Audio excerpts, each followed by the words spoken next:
The strategic landscape of the Russia-Ukraine war is increasingly defined not by territorial gains on the battlefield, but by the Russian Federation's severe and deteriorating economic condition. Initial strategic objectives predicated on a rapid, decisive victory and the capture of Kyiv within days have failed to materialize. The conflict has instead devolved into a protracted war of attrition, placing an unsustainable strain on Russia's state finances. This pressure has now reached a level where it is being acknowledged at the highest echelons of the Kremlin. In a recent address to state officials, Russian President Vladimir Putin publicly conceded the economy's poor performance. Citing official data, he noted that year-on-year GDP growth for July was a mere 0.4%, with an aggregate growth of only 1.1% for the first 7 months of the year. His subsequent question to his subordinates, "Is this what we wanted?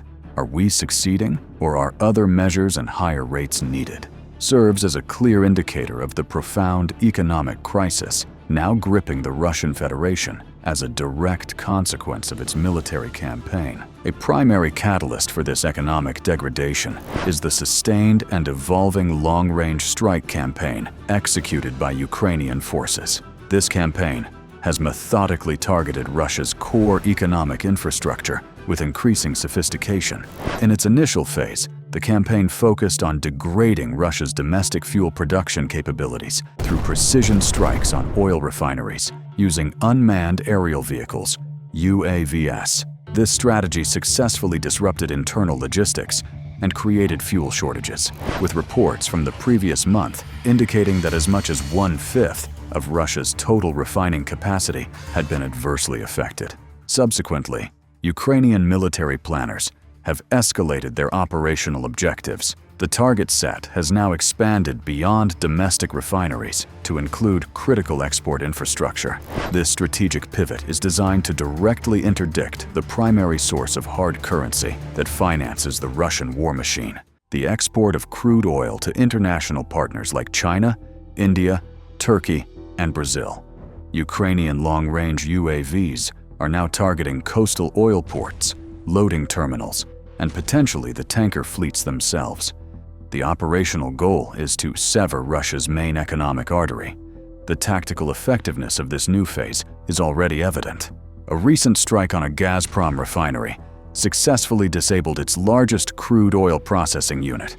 Military and economic analysts assess that this single operation will remove between 9 and 10 million barrels of processing capacity from Russia's output. Extrapolating from the current tempo and success rate of these attacks, conservative estimates project that the Russian state could face monthly revenue losses exceeding $600 million from this campaign alone. The direct financial pressure resulting from Ukraine's military operations and a comprehensive international sanctions regime has compelled the Kremlin to adopt a series of aggressive internal measures. These actions are aimed at seizing control of private assets and preventing capital flight. A disturbing pattern has emerged involving the premature and suspicious deaths of high-profile Russian oligarchs, particularly those whose enterprises are integral to the war effort. In a recent and notable case, the director of a company identified as Russia's sole producer of carbon fiber, a critical component for the manufacture of Shahed-type attack drones, was found deceased near Moscow. The official cause of death was ruled a suicide by Russian state media, despite reports of circumstances inconsistent with self-infliction, such as multiple gunshot wounds to the back of the head. From a strategic viewpoint, the removal of such figures facilitates a de facto nationalization of their valuable assets, granting the state direct control over vital military supply chains and financial resources without the burden of compensation. In parallel, Russia's economic elite are attempting a mass exodus of capital.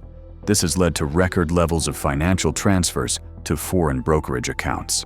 The Kremlin has responded with draconian capital controls to staunch the outflow. An official decree was recently issued banning the export of gold in quantities greater than 100 grams.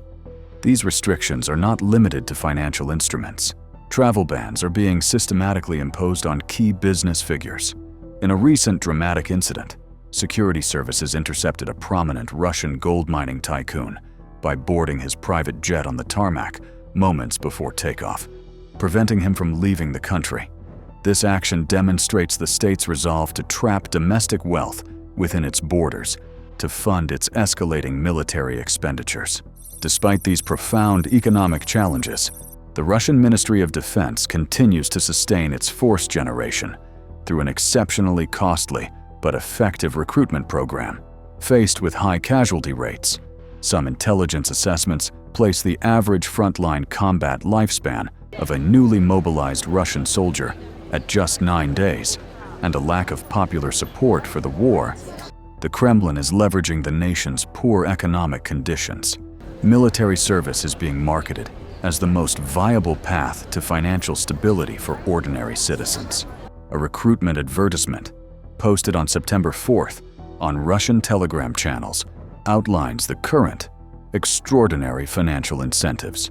Contract signing. Bonus. An immediate, one-time payment of 2.5 million rubles, which is the equivalent of approximately $30,000. Monthly salary. A recurring payment of 300,000 rubles, or approximately $3,500 per month. This figure is roughly 7 times the median national monthly salary in Russia, which stands at about $500.